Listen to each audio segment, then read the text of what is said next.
Désir d'enfant, conception, grossesse, naissance et premiers mois, nos invités nous racontent leurs petites et grandes histoires dans Aternité. Aternité, c'est le podcast autour de la naissance, de la paternité et de la maternité. Je suis Clémentine, et lui, c'est Marc. On sait comment naissent les bébés, mais comment naissent les parents d'aujourd'hui ? Parce qu'il y a autant de réponses qu'il y a de parents, on vous propose de revenir sur ces chamboulements avec certains d'entre eux. Voici leur histoire.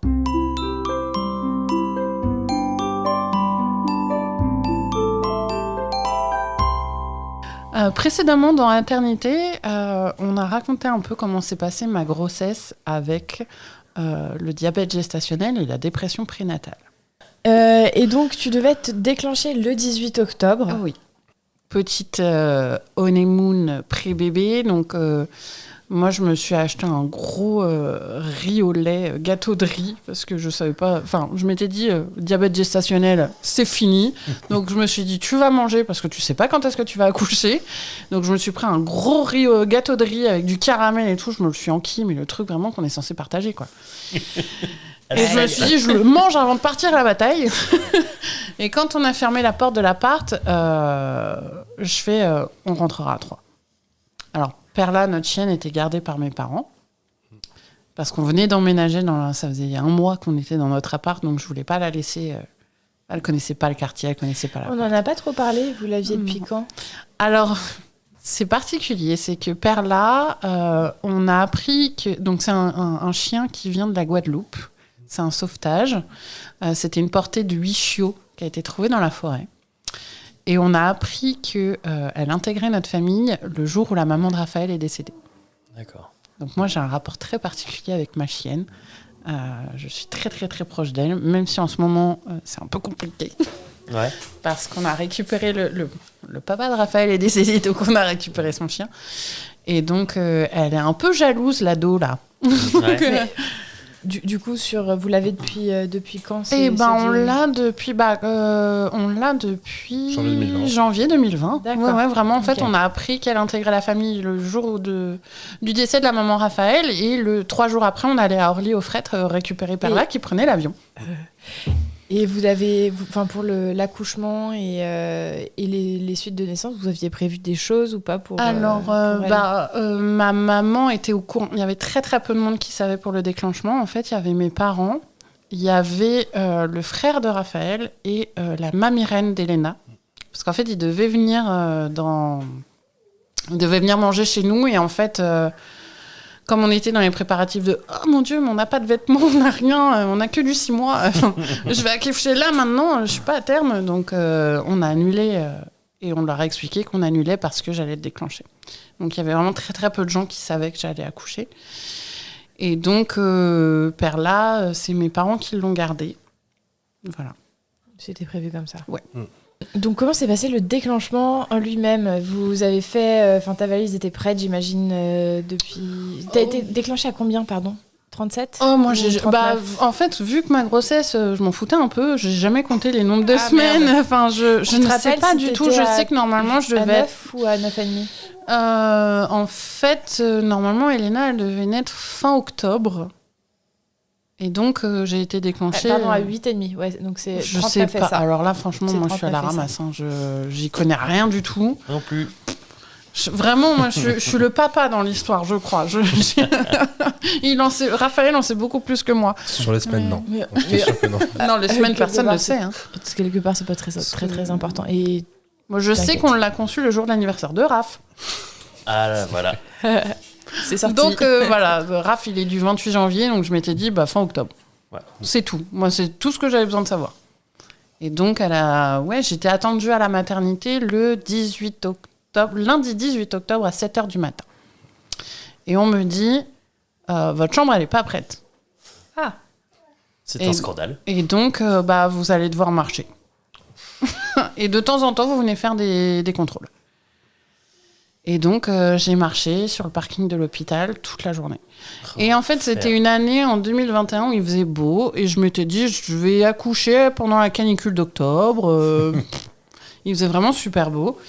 Et ce jour-là, il faisait moche. Ah ouais. Il y avait du vent, il faisait froid, il bruinait. C'était pas de la pluie, mais j'avais froid.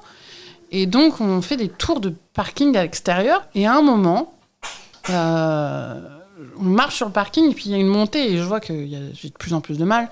Je vois une femme enceinte, mais genre avec un ventre énorme, qui marche tranquille en talons. Je fais, pourquoi moi je suis pas comme ça ? Pourquoi moi je peine et à un moment on croise un groupe, je pense, d'internes. Enfin, je sais pas, c'est un groupe de jeunes en blouse blanche. Et il y a Raph qui me fait, t'as vu comment il a regardé tes pieds ? Je suis quoi ? et je regarde mes pieds et mes chevilles, mais elles ont triplé de volume. Ah ouais ? Ouais. Vraiment, moi je le dis parce que je l'ai dit tout à l'heure, je fais du 43. J'ai trouvé des birks dorés. Je les kiffe. Je suis en train de me dire, mes chevilles, elles ont tellement gonflé, on va devoir me découper mes birks. Il est hors de question qu'on me découpe ces birks. Je les aime. Et donc, on retourne. Votre chambre n'est toujours pas prête. Je lui fais, ouais, mais regardez mes chevilles, quoi. Et donc, on me dit, bah, c'est pas grave, on va vous donner des surchaussures. Et en fait, j'ai enlevé mes birks, j'ai essayé d'enlever mes birks, j'ai galéré. Et j'ai continué à faire des tours dans l'hôpital, du coup, parce que le parking, ça fait mal aux pieds, avec des surchaussures. Ouais. Juste les surchaussures et mes yep. Ok. Et c'est très fin quand même. Ouais, c'est horrible. C'est pour ça que j'ai arrêté les petits gravillons du parking. Je comprends. Et donc, on me dit, bah, vous revenez à 21h. Je suis là depuis 7h du matin. Ouais, non, c'est abusé en vrai. Et votre chambre, elle est toujours pas prête. Donc, à 21h, bon, ils me font un contrôle. Moi, faut savoir que depuis... ça fait 15 jours que je suis à 2. Ils m'avaient mis le tampon de je sais plus quoi. Je sais plus. Mais ouais, c'était pas encore l'ocytocine. Et donc, on me dit, bah, vous revenez à 3h du matin. Donc, en fait, à 21h, j'ai ma chambre. Ils m'avaient pas proposé de repas, parce que j'étais pas censée être là. Enfin... Donc, je vais pas manger depuis mon super gâteau de riz. Et à 21h, on s'installe en chambre et ils nous disent, bah, vous revenez à 3h du matin. Je fais, j'ai un lit. Laissez-moi dormir. Je peux pas venir un peu plus tard ? Ok, venez à 5h. Et le truc, c'est qu'à partir du moment où je suis en chambre et que je m'allonge, j'ai envie de faire pipi toutes les heures. Enfin, je m'en rends pas compte tout de suite. Mais en gros, je demande à Raph de m'aider à 22h, à 23h. Et en fait, j'ai cette présence d'esprit de il faut qu'il soit en forme aussi. C'est qu'en fait, je suis pas toute seule à accoucher. Si lui, il est pas en forme, j'y arriverai pas. Donc, et en fait, pendant la grossesse, j'ai eu aussi une crise de calcul de la vésicule biliaire la veille de notre déménagement. Et j'étais... Parlé, ouais. Non, j'ai oublié. Pas grave, c'était déjà bien dans ça. Ouais. Et en fait, c'était juste la veille de notre déménagement. On a été aux urgences à Longjumeau, alors que je suis suivie à Versailles. Donc, ils ne connaissaient pas mon dossier. Moi, j'ai eu la faiblesse d'esprit de dire je suis en dépression prénatale, donc j'ai besoin de Raph à côté de moi tout le temps. Donc, on me dit c'est une intox alimentaire. Après, on me dit c'est le stress parce que vous déménagez. Et en fait, c'était... je suis arrivée à 2h du matin et à midi, on me dit vous devez avoir mal, madame. Je suis bah ouais. Et en fait, on me fait une écho. Et l'écho, la meuf, elle appuie comme une tarée sur mon ventre et ça me soulage. Et je fais est-ce que c'est normal ? Elle me fait bah non. Et en fait, j'avais des calculs et on m'a dit on peut rien faire tant que vous êtes enceinte. Et donc, comme on déménageait, je m'étais dit, j'ai mal, mais ça se trouve, c'est une crise d'angoisse. De toute façon, Raph, il faut qu'il dorme. Parce que c'est lui qui déménage, c'est pas moi, 8 mois de grossesse, qui vais aider à porter des cartons. Et en fait, pendant l'accouchement, c'était la même chose. C'était, j'ai besoin de lui pour aller faire pipi, mais il faut qu'il dorme. Parce que s'il n'est pas là, j'y arriverai pas. Et donc, le dernier pipi de 2h du matin, je vais y aller toute seule. Donc, j'arrive à aller aux toilettes. Et en fait, je fais Raph, viens m'aider. J'arrive pas à me lever des toilettes. Viens m'aider, quoi. Et en fait, c'était le monicoto qu'on avait négocié à 5h. En fait, on y allait à 3h parce que j'avais mal. Okay. Et le pauvre, je l'ai coupé dans son sommeil, quoi. Ouais, mais enfin, t'accouchais quand même, tu vois. C'est une bonne excuse. Ça commençait à être douloureux, là. J'avais mon petit peigne, là, et donc je serrais un peigne pour me créer ma douleur. Ah, bah tu t'étais quand même renseigné un petit peu. Sur la fin.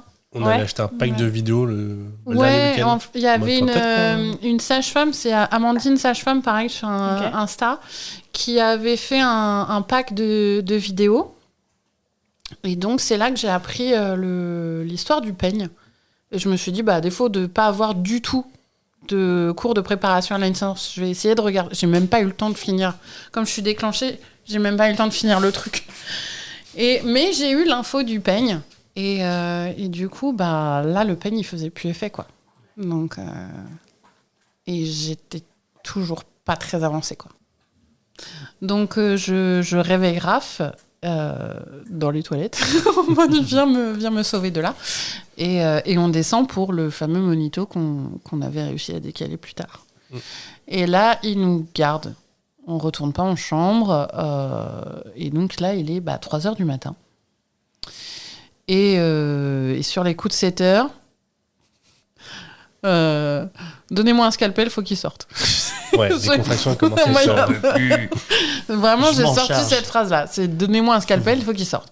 Sauf que moi, j'avais pas compris, c'est que à 7 heures, on me pose la péri. C'est pas genre j'accouche. Moi, j'avais pas compris ça. Moi, je fais j'en peux plus, allons-y, quoi. Avec toi, quoi. Ouais, non, mais de toute façon, zéro cours de préparation à la naissance. Vraiment, je suis le papa dans l'histoire. Le gars qui. Des films, alors, c'est péjoratif pour les papas, mais. En même temps, on a écrit des films où la meuf, elle arrive à l'hôpital, elle accouche en 10 minutes 30, et puis ça rapide. Quoi. C'est ça. Elle transpire un chouïa et c'est terminé. Terminé, bonsoir. Et donc, du coup, là, à 7h du matin, on me dit ok, effectivement, on voit les contractions. On va tenter la péri. Je fais quoi? La péri? Quoi? Mais non, vraiment, prenez un scalpel. Je me souviens avoir dit cette phrase-là. Non, vous prenez un scalpel, on y va, quoi. Du coup, ça fait déjà 24 heures que vous y êtes. Oui. D'accord. Oui. C'est ça. Ouais, on est le mardi à 7h du mat. Et du coup, moi, dans le projet de naissance, parce qu'on nous demande un projet de naissance, mais sans faire de cours de prépa, donc moi, je remplis un truc à la con. Enfin, je sais même pas ce qui est faisable, je sais pas. Et donc, là vient la pause de la péridurale, et je dis à Raph, mais il faut que tu restes avec moi. C'est que moi, il faut que tu sois là. C'est que Raph, c'est mon pilier. C'est que j'ai besoin de lui. C'est qu'il a été là pendant toute la grossesse. Il m'a ramené du brocoli. C'est hyper sympa. Voilà, ça. vraiment. Il a vraiment été là.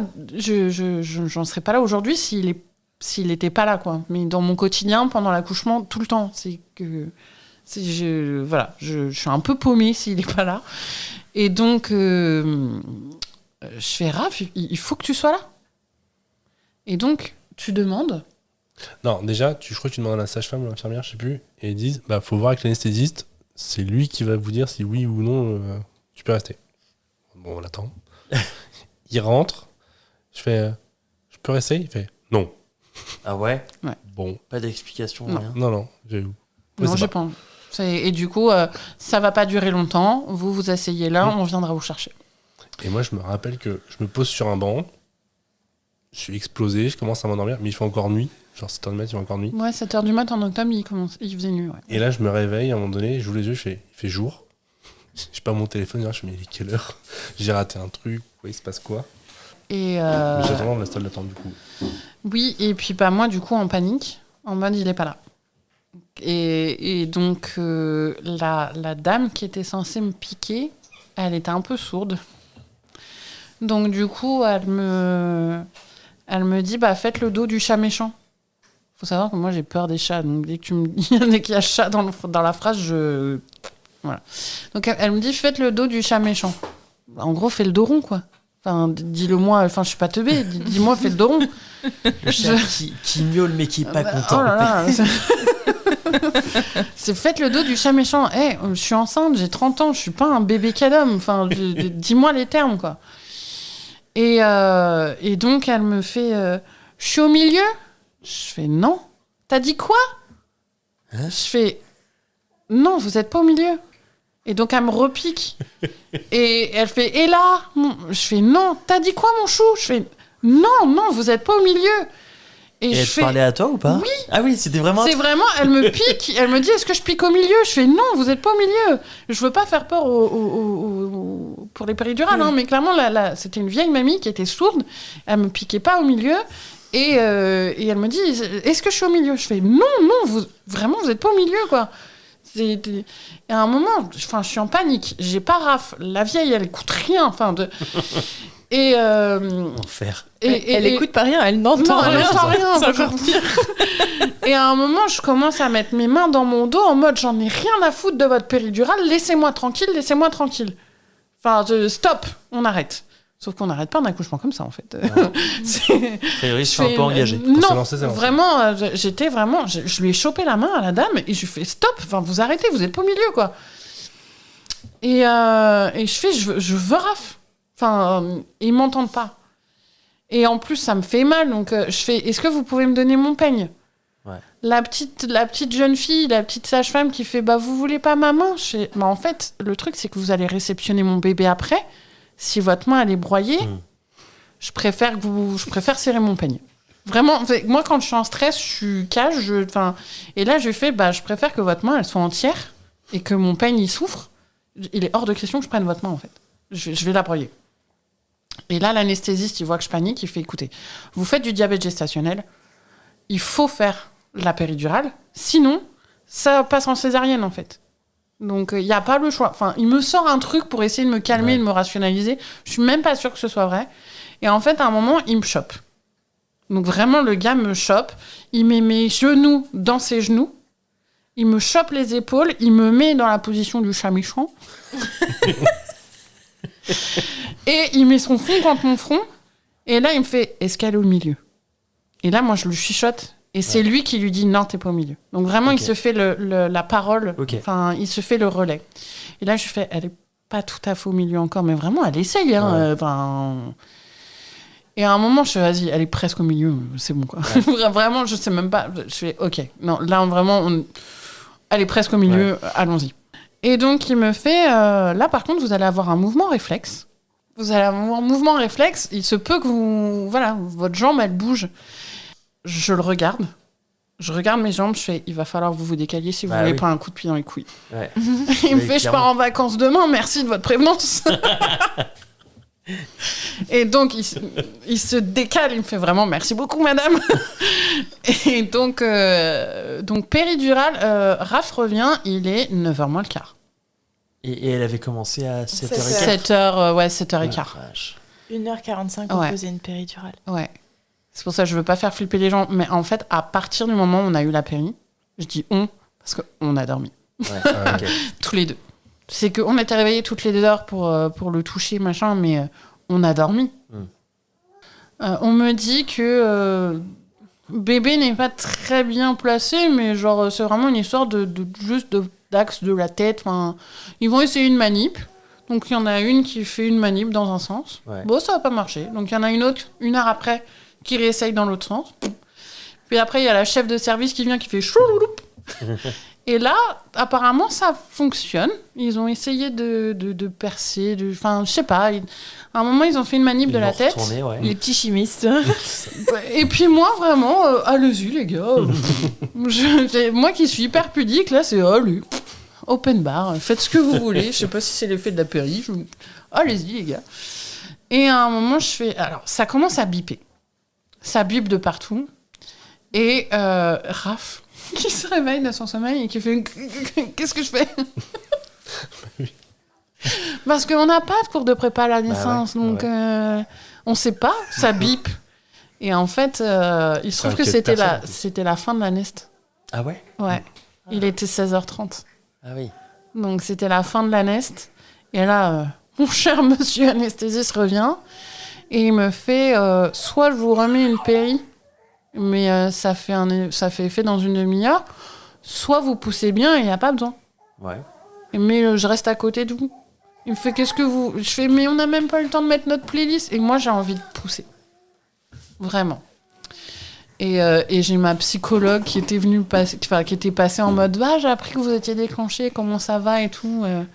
Elle était plutôt sympa. On l'appelait la frangine parce qu'elle ressemblait au groupe Les Frangines. C'était tout le temps salopette blonde et on l'appelait la frangine. Qui a disparu d'ailleurs.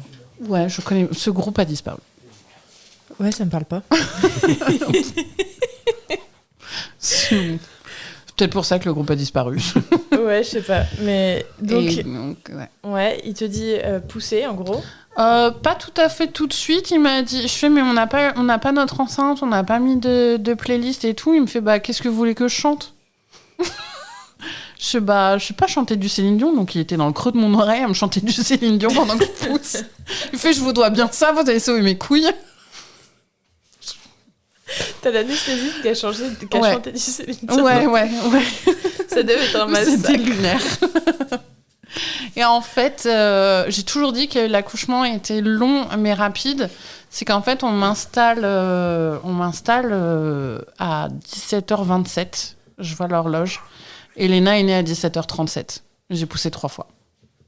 Ah ouais. Ouais, donc, Oui, ton travail a été ultra long, mais par contre, l'accouchement a été très ouais, rapide. franchement, je me dis heureusement. Parce que si l'accouchement avait été comme la grossesse, ça aurait été compliqué. Ouais. Et donc, Léna est née 10 minutes après qu'on m'installe. Ouais. J'ai poussé 3 fois. Et donc vient le moment de la découverte du sexe, en fait. Ouais. Et donc, comme je ne pouvais pas faire le don de sang de cordon, j'avais demandé clampage tardif. Et du coup, il y a une puère qui dit en fait, le cordon est trop court, elle peut pas l'avoir. Je sais plus comment elle a formulé le truc. Et il y en a, la sage-femme dit non, mais ils savent pas Ils savent pas quoi. le sexe. Ah, oui. Et moi, dans ma tête, je comprends pas ce qui se passe. Je comprends pas ce qu'on dit, la voir, machin. Je comprends rien. Donc, on me pose le bébé, en me disant que le cordon est trop court, machin. Donc, bon. Et donc, je regarde Raph, je lui fais, tu sais ce que c'est? Alors, Raph, il a disparu, lui. Ouais. Il était plus là. Mais parce que quand ils ont dit le cordon est trop court, bah moi mécaniquement, j'ai tourné la tête pour voir ce qui se passait, s'il y avait un problème. Okay. Et du coup, je crois avoir vu son entrejambe. Et je me dis, je me suis spoilé. On l'a pas découvert en même temps. Ouais. Et donc dans ma tête, c'est en mode, qu'est-ce que je fais? Est-ce que je feinte en mode, on le découvre en même temps? Ou est-ce que du coup, est-ce que j'ai bien vu ce que j'ai vu? Qu'est-ce que j'ai vu? Mais il n'y a plus rien qui marche là-haut. Et je le regarde vraiment, son regard est vide. Ouais. Il est pas avec moi. Le singe avec timbal. C'est vraiment le singe de timbal. Que ça. Vu personne. Et donc, je lève le drap. Je comprends pas ce que je vois. Ouais. Je lève le drap, je ne comprends pas cette entrejambe-là. Ouais. Et vraiment, je lève le drap, je ne comprends pas ce que je vois. Et je me retourne vers Raph en mode, mais tu sais ce que c'est? Ouais. Toujours le singe, toujours la timbal. Toujours pas de réponse. Et là, je me dis, le cordon est trop court, on peut pas la montrer. Et là, je fais le rapprochement avec le là que la sage-femme a dit, de ce que moi, je crois avoir vu. Ok, donc elle t'aurait spoilé, mais t'as pas capté? Ouais. Ok. Ouais, vraiment. Et vraiment, il y a la sage-femme qui fait, mais non, ils savent pas. Qu'est-ce que ça dit? Et moi, je fais, mais qu'est-ce que je suis censée avoir entendu, compris? Et c'est vraiment la deuxième, le double check, où je fais, attends, je regarde, elle a dit là, et là, sans conviction, je me retourne vers Raph et je crois qu'elle s'appelle Elena. Ouais. Et là, on se met à chialer. Mais je crois que ça a duré 30 secondes cette phase-là. Ouais, j'ai l'impression que ça a duré 3 heures. C'est ça. C'est lunaire. J'ai l'impression que c'est passé 1000 choses, mais ça a duré 20-30 secondes max. Ouais. Et donc Elena est arrivée. Donc c'était une fille. C'était mignon comme spoilage.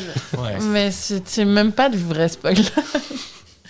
Et donc on reste 2 heures dans la chambre, enfin dans la salle dans la salle.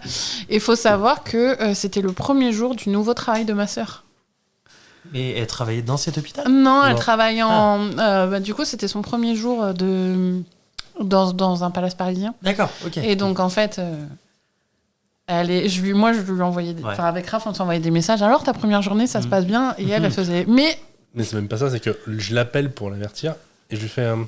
alors, ça se passe ta journée et tout, machin. Elle me fait, mais accouche, dis-nous moi et tout. Et je fais, mais c'est bon. C'est hyper drôle. Ouais. Mais vraiment, ça se passe bien ton taf. Ça se passe, Et puis le temps, t'as vu, il fait un temps dégueulasse. Vue sur la Tour Eiffel et tout, c'est stylé. Hein. Oui, elle disait, j'ai les toilettes avec vue sur la Tour Eiffel. C'est vrai? Ah, stylé. Et donc, il a fait marner comme ça. Et puis après, on appelle mes parents, on est encore dans la salle de travail.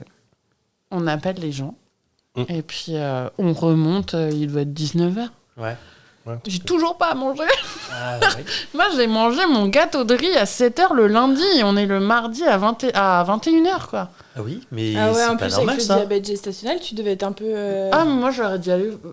Ouais. Je vais pas être vulgaire, Mais je mais comprends. genre me piquer plus. Enfin, c'est bon, j'ai accouché, on s'en fout. Mm.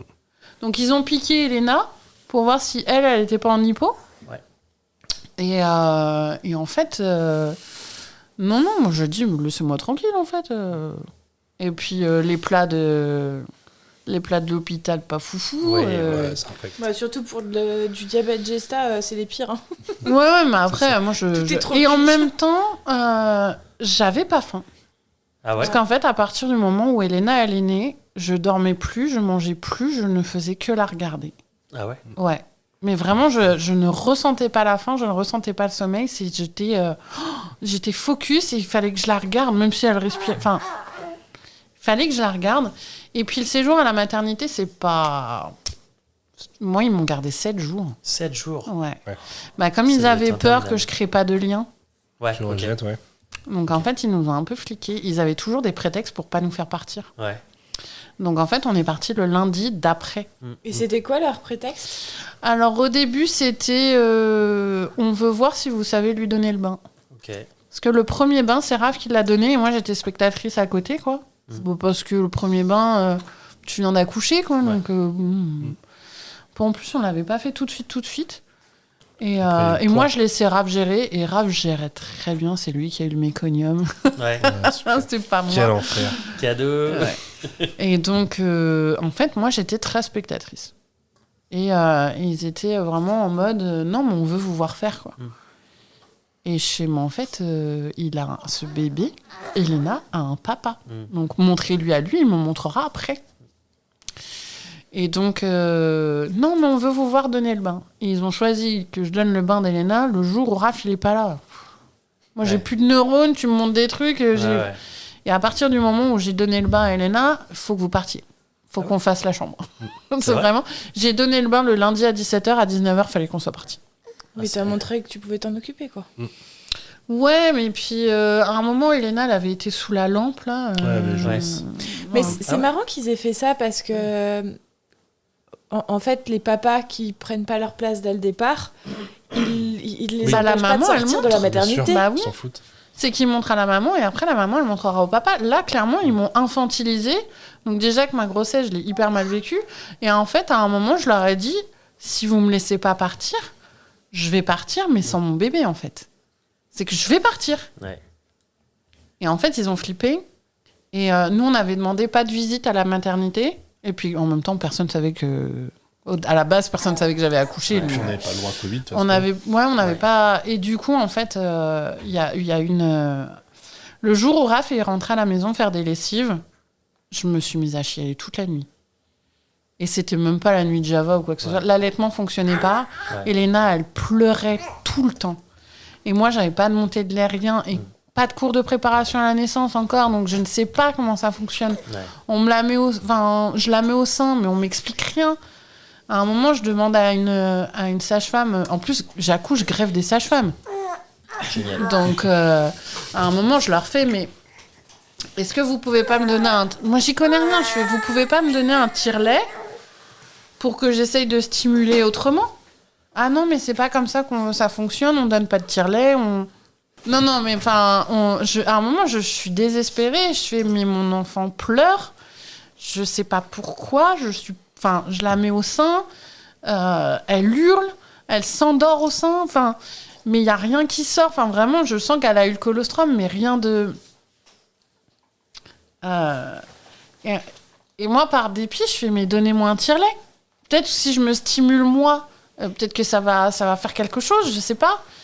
Ah, mais non, mais c'est pas comme ça que ça fonctionne. Et puis, je te dis, grève des sages-femmes, quoi. Ouais. Ouais, Et donc, donc, en plus, elles avaient pas spécialement envie, quoi. Ouais. Bah, pas le temps, du coup. Et c'est Non, le seul qui était là, elle gérait tout. C'est pas un soir de pleine lune non plus. On n'était pas 45 à Oui, mais accoucher. bon. Enfin, Ah, mais mais c'était- après, c'est vrai qu'elles étaient. Et du coup, bah, moi, avec mes questionnements de la grossesse, où je me dis, bah, au moins, l'allaitement, ça aurait pu me permettre de créer du lien avec mon bébé. Bah, c'est foutu. Enfin, je m'effondre. le jour où tu fais des lessives. et je craque, c'est qu'un matin, ce matin-là, il y a une puère qui rentre et qui fait c'est bien la chambre de bébé machin. Je fais non. Et en fait, je fais mais en fait, tu fais quoi là, tu viens dans ma chambre, tu me dis le nom d'un autre bébé, mais qu'est-ce que je fous là? Je vais me barrer. Vraiment, et il y a une petite jeune sage-femme qui m'écoute pendant 1 heure. Ouais. Vraiment, mais en fait, j'ai passé la nuit avec mon petit doigt dans la bouche d'Elena. Ouais. Et j'en peux plus, et je pleure, et je vais me barrer. Je vais me barrer, mais sans mon enfant, parce que j'en peux plus. Laissez-moi prendre mes marques chez moi. Raph, il sait faire. J'en peux plus. Ça fait... Et donc là, c'était le samedi matin. Et cette petite sage-femme, elle demande une dérogation pour que mes parents viennent. Ok. Donc, moi, j'ai pu... je sais même pas s'ils sont venus avec Perla ou pas, mais Je sais plus. je crois que j'étais sortie de... Je crois qu'ils étaient venus avec Perla. J'ai vraiment un gros doute. Mais il me semble que... Je sais plus... J'ai le souvenir du parking de la Mater à faire des câlins à Perla. Donc, je suis persuadée qu'ils sont venus avec. Et donc, il rencontre Elena et tout. Et moi, je veux me barrer. Et au final, j'ai donné le bain le lendemain. Ils m'ont laissé partir 2 heures après, quoi. Mais franchement, s'il y a un deuxième, mais genre, jamais de la vie, je retourne là, quoi. Entre la péri et la séquestration. Je comprends. Non. Et ça donne pas... je vais pas spoiler, mais ça... Entre la grossesse plus le postpartum... Est-ce que tu as envie de faire un deuxième, quoi? Même si chaque grossesse est différente, bof, quoi. La question Justement, se pose, on en reparlera dans la partie d'après. Toi, comment s'est passée la rencontre, toi, avec Elena? C'était super chouette. Alors, les bébés sont tous moches quand ils naissent, mais c'était le plus beau bébé du monde. C'était ouf. J'étais trop content. Tout à fait objectivement. Oui. Non, elle était moche. On a revu des photos il y a pas longtemps, elle était hideuse. Mais... Alors que maintenant, elle est magnifique. Hein. Mais c'est vrai que sur le coup, elle était vraiment pas... Mais c'était le plus beau bébé du monde et j'étais super content. Donc c'est bien passé direct. Ouais, nickel. Franchement, nickel. J'ai une photo dans mon téléphone, une vidéo de Elena qui fait un sourire et on entend Raph pleurer. Ah ouais? Mais mais en plus, c'est un réflexe, et moi, pas un mon vrai cœur, sourire, c'est nul, mais ouais. Moi, mon cœur, il fond et je tombe encore plus amoureuse de lui, quoi. Je l'entends pleurer parce que sa fille sourit, c'est...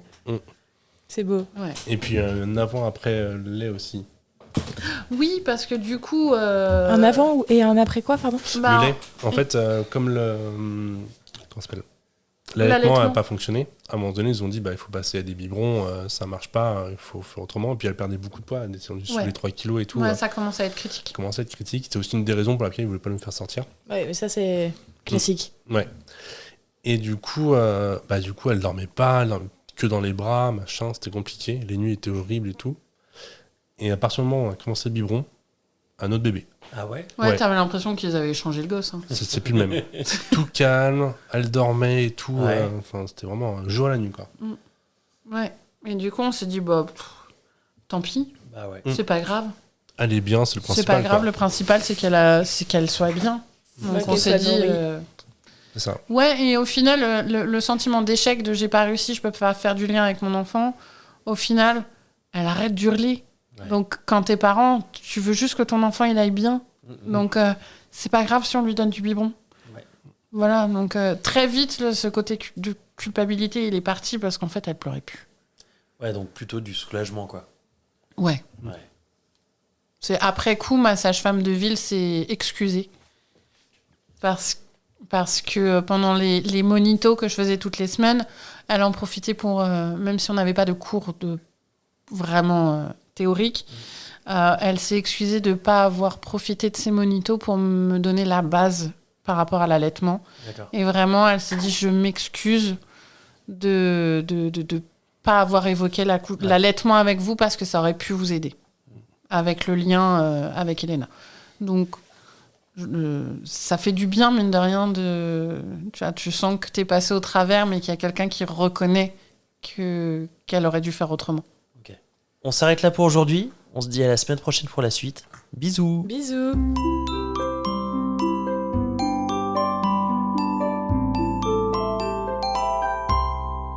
Merci de nous avoir écoutés. On espère que cet épisode vous a plu. C'est grâce à vos retours et à votre soutien qu'on continue à produire des épisodes. Pour nous aider, abonnez-vous, mettez un maximum d'étoiles et des commentaires dans les plateformes d'écoute qu'ils permettent. Vous pouvez aussi en parler à votre entourage et nous suivre sur les réseaux sociaux. Les liens sont disponibles en bas de la description. Si l'aventure vous tente et que vous avez envie de raconter votre histoire, contactez-nous via le site aternité.com. Sans accent, évidemment. Bisous!